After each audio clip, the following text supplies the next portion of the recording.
Hi, and welcome to The Traveling Fool, the show where we talk about travel destinations, the history and culture around those destinations, as well as travel tips and news.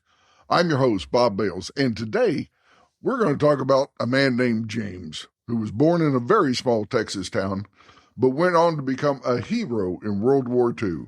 After that, he got into government and then became an educator, but hardly anyone remembers his name.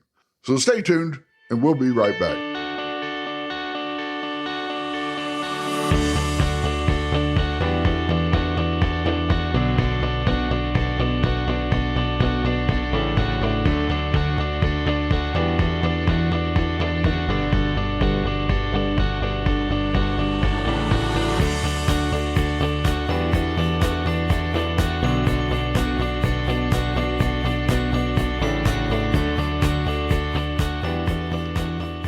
All right, welcome back. Now, before we get started, please do me a favor and hit that like or subscribe button. I'd really appreciate it. And you can also go to the travelingfool.com website, check out a couple of articles there. I think you might enjoy it. But, as I was saying, today we're going to talk about a man named James. Now, James was born May 6, 1910, in a very small town named Eden, Texas. Had a population of about 600 at the time. So it's one of those places where, everybody knows everyone. Now, after high school, he went on to attend John Tarleton Agricultural College, which later evolved into Tarleton State University today.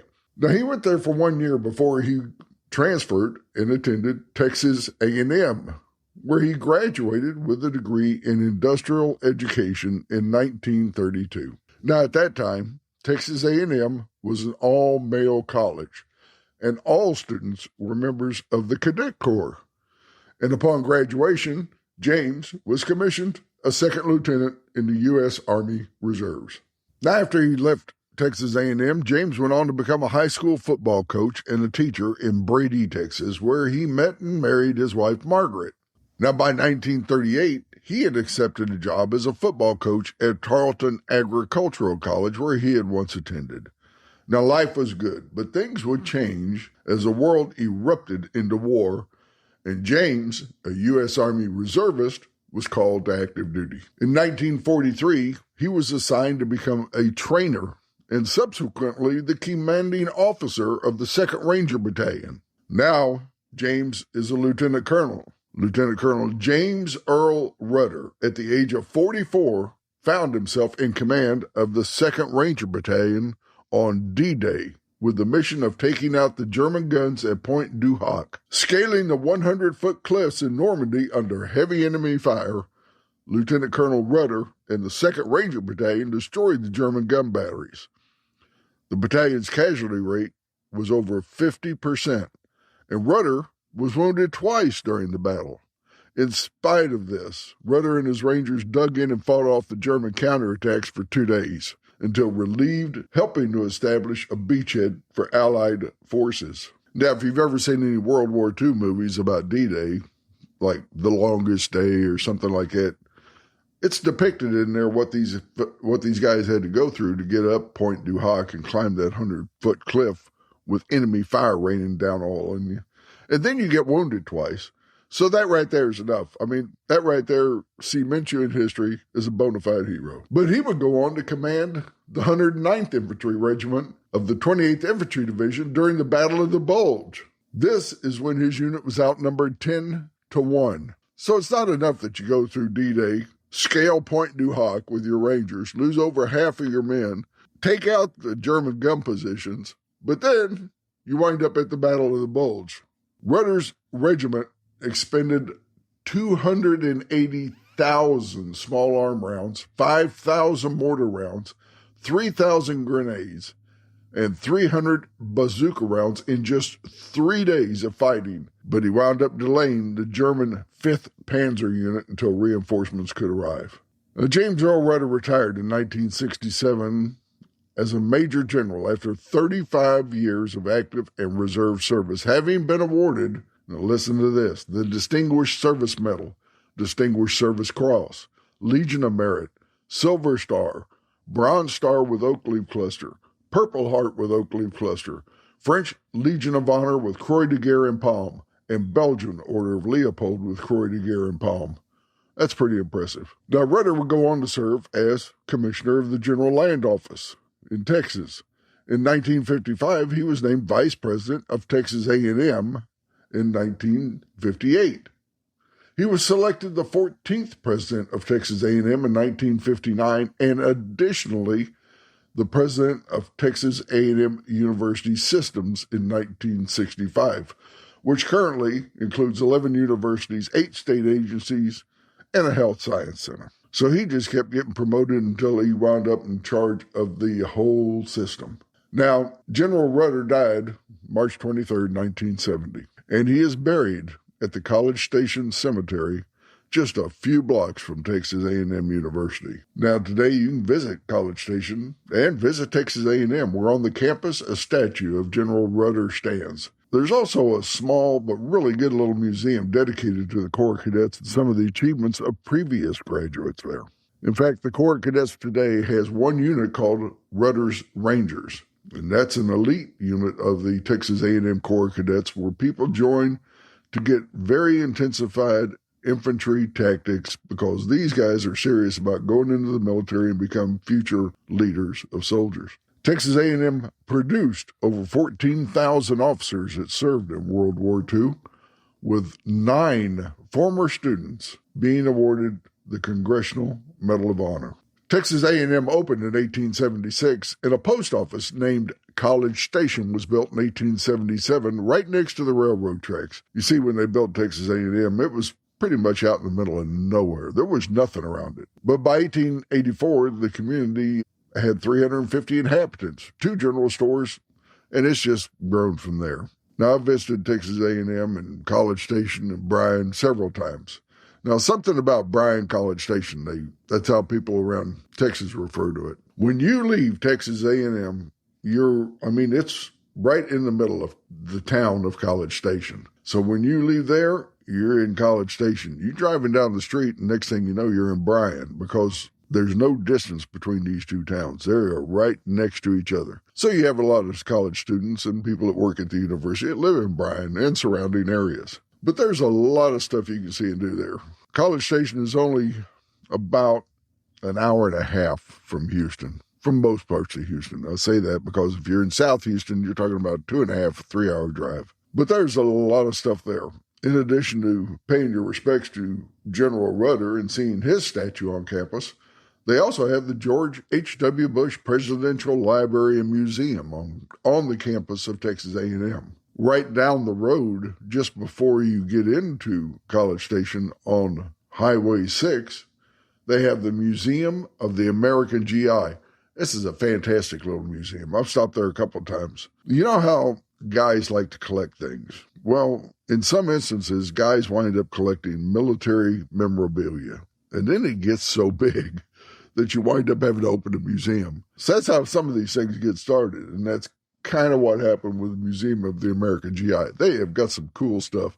And a couple of times a year, they pull everything out and run it in public. And, oh, man, people show up and it's a big time. But, they have tanks and all types of vehicles there. It's a really cool museum if you can stop by and check it out. And then you've got Texas A&M University, which you can tour the campus. You can visit that museum that's dedicated to the Corps cadets, which is a really cool little museum. And there's a lot of things on that campus. Go to Kyle Field. That in itself, the stadium is fantastic. Check it out.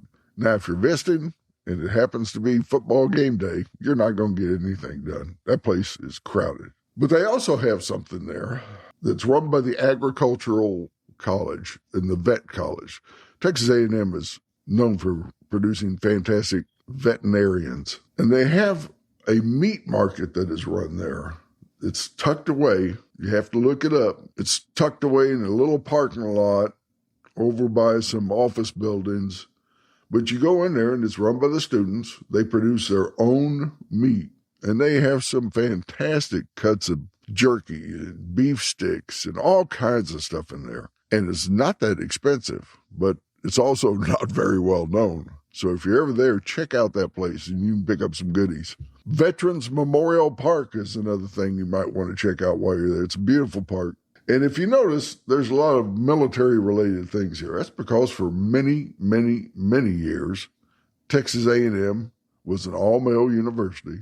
Everyone was a member of the Corps of Cadets, which meant at the end of that time period, well, when they first started, everybody wound up with some kind of a commission. And then it went to, you're going to be in the Corps of Cadets for 3 years, and the fourth year you can kind of decide not to. Nowadays, the Corps of Cadets is optional, and it's co-ed at Texas A&M, as everybody knows. But College Station has a big history with the U.S. military dating back since its founding. So you're going to find a lot of military-related things there, and a lot of very patriotic people, and a lot of veterans and former military, and it's a great place to visit with a lot of that stuff. But they also have fantastic places to eat and some really cool places to stay. I mean, you've got the George Hotel, which is just off campus, very beautiful hotel. And it's right next door is Cavalry Court. That's run by Valencia Hotel Collection. They've got 2 or 3 hotels. They've got the Cavalry Court in College Station. They've got Texican Court up in Irving, Texas, and they've got a couple of others. But